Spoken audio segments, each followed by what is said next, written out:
So this is a quick follow-up video to my video last week where I was giving you guys some tips and some hints for how to add vocals to your tracks in a very easy way, in a way that basically could take an hour or less. Great comments you guys left on that video, and I want to go over some of those concerns and considerations. One of the comments was, does it make sense to maybe put a chorus, like if you're only going to put vocals on your choruses and not on your verses, would it make more sense to maybe start your track with maybe even a stripped down version of a chorus with the vocals? Absolutely. So none of those examples I played, I don't think any of them had that, but that doesn't mean that you shouldn't do that. So it's definitely a golden rule that I offer, and I definitely encourage all of my Sync Academy members to grab the attention immediately of whoever's going to be previewing your track to potentially place it. So you want to kind of give them a hint of, this is where we're going to go with this track. Big, epic vocals, big chorus, or at least even if it's a stripped down version, you're kind of giving them a little taste of what's to come. Definitely a good idea. The second consideration, and this is one that I know I'll get a lot of misunderstandings because previously when I've put out videos about this, a lot of people think I'm saying something that I'm not. So please do hear me out throughout this entire little rant so you know what I'm saying. So some of the members were commenting saying, couldn't you just go to Splice or some other sample, offering online program and go get some of those pre-made vocal hooks and vocal catchphrases and literally just take them and throw them into your track and either pitch adjust them or compose your track to match their pitch? Legally, pretty much yes. Most, especially with Splice, I can't speak for every single loop and sample platform out there, but most of them allow you to use their samples commercially for profit, as long as they're not used in isolation. So one thing you probably couldn't do legally is send a vocal only stem of theirs and try to get that placed with a TV show. That would be something against their terms. But if it's being thrown onto composed music, then legally and with their user agreement, you should be safe doing that, okay? However, I don't recommend it, okay? So the reason why I don't recommend it is not because you can get, in legitimate legal trouble or have hassles that way. What has happened in our industry, and it's been happening for a few years now, is it's not even just with vocals, but vocals I think would be an even bigger culprit of this. But when there are fully made lead melodies being plopped onto a track, and from a website like Splice, it's definitely happened with Splice samples. Let's say you're a producer, you find this top line, could be vocals, could be just a synth lead, could be a guitar lead, strings lead, doesn't matter. And you take that, don't edit it, don't do anything to it, literally throw it into your track as is. It just seems to work with the tempo and the BPM and the key of your track. What can happen is another producer who also did the same thing, right? Went to Splice, took that same unaltered one, threw it into their track. Now it's going to sound different because it's two different tracks. They can, not saying that it's legally going to stand up in court or that it's actually going to result in a win for them, but they can send you a lawsuit and they can threaten legal action against you and say, you stole our idea. Like, you stole our vocal hook, you stole our lead melody, you stole something from us, okay? So does that mean they're going to win in court? Does that mean that they're going to actually get you to lose any of that kind of stuff? Probably not. Of course, we all know that as long as you're abiding by the rules of these agreements, it's not going to stand up in court. That doesn't mean that you get to just ignore it. Okay, that's a big thing I've been trying to stress with some of these issues. You still usually have to fight those, right? Meaning you got to go get some legal counsel. You got to go pay for a lawyer to look at this, to give you a sort of out, to sort of push back against some lawyers probably that are coming at you, which means it takes time, takes money, it takes your mental effort. It's also just mental stress. If you've never had a lawsuit thrown at you, it is stressful. Okay, I've never actually had one thrown at me. I've thrown some at other people, or at least threatening, saying you guys are basically stepping on some of my rights. It's not fun. I don't even like to be a part of the offensive side of it. It's just draining, and it definitely takes my energy and my thoughts away from what I want to be doing. Okay, and I know for you guys, if you want to be focused on making music, having to deal with even a frivolous lawsuit that will not stand in court, that won't do any good, it doesn't mean you get to just delete it, okay? They will keep coming after you, they'll keep hounding you, they'll keep harassing you, and there'll be a part of your mind that goes, I want this to go away, and I'm tired of these people constantly harassing me.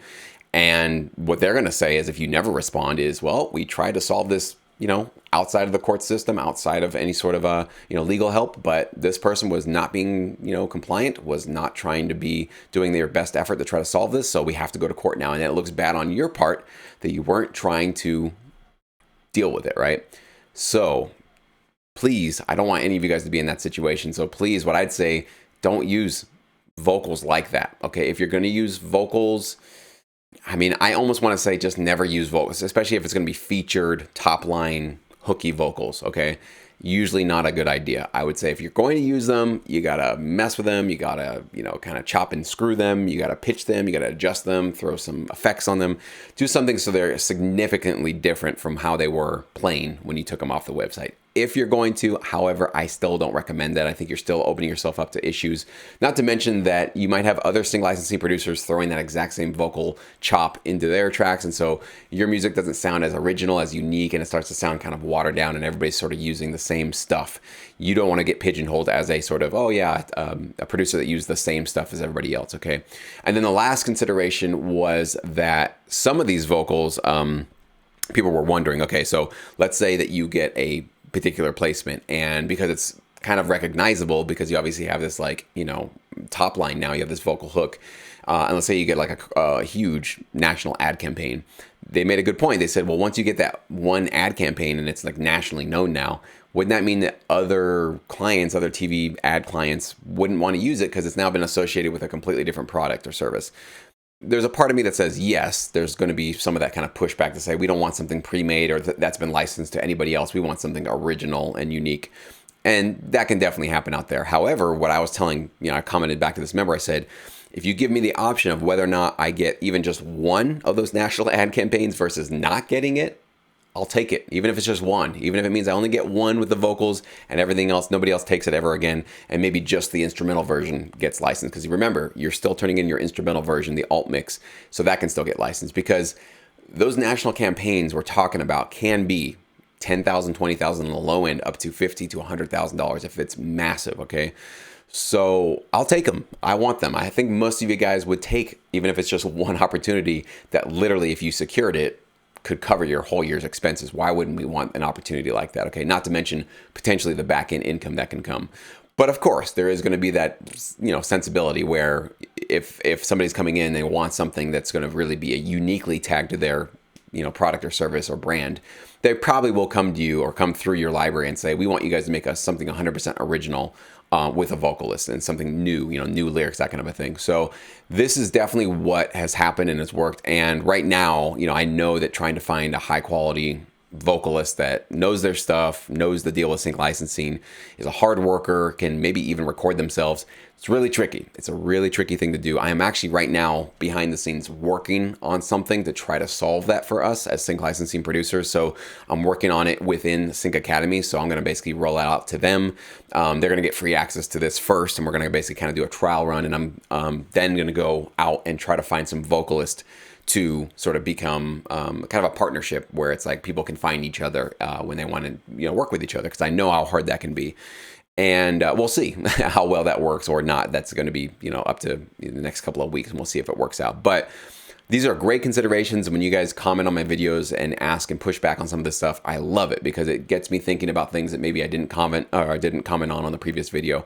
So definitely do that as well. If you had any previous or further comments or questions or concerns or something that you were worried about, put it below and I'll definitely have another follow-up video. But I wanted to make sure that I was clear on just some considerations you should definitely worry about. Oh, and I guess the last thing was, I think somebody else had asked, well, what about just full songs? Like not just putting like hooks in your hooks, but what if you do want to do a full verse hook, more power to you. That is probably even way more licensable, okay? Because you're giving them way more options. They can strip off those verse vocals if they want to and just have your chorus vocals. So I'm not saying that this is the trend in terms of it'll just be vocals on the choruses, but I was just giving you guys an option that will definitely be highly licensable and doesn't require you to do heavy lifting with a vocalist. It's a pretty quick and easy and smooth, hopefully, process. It doesn't take a lot of time. So, but yes, full songs like all the way through for sure. But even having those full vocals, make sure that you still follow that same principle that I was talking to you guys about in that previous video, which was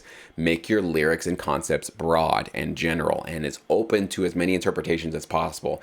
Do not keep specific storylines and specific points in there. I review a lot of music and pro feedback, and one of the biggest things I get from new members especially is they are sending and submitting kind of their band's music and going, well, couldn't this place on TV? And a lot of times the lyrics and the stories they're telling are very specific and very narrow. And so I tell them, you've got the chops, you've got great music, you got great, melodies, all that kind of stuff, But now we're not writing as a band anymore. We're not writing for the general public. We are now writing for a specific niche segment of the TV and film industry. So we got to think about what do they need and what's going to be useful for them, and also what's going to be the most relevant for as many different potential TV and film clients as possible. So word to the wise, keep it broad, keep it general, and try to get as many different clients that could be interested in your music. So that's what I got for you guys today. Thank you so much for watching.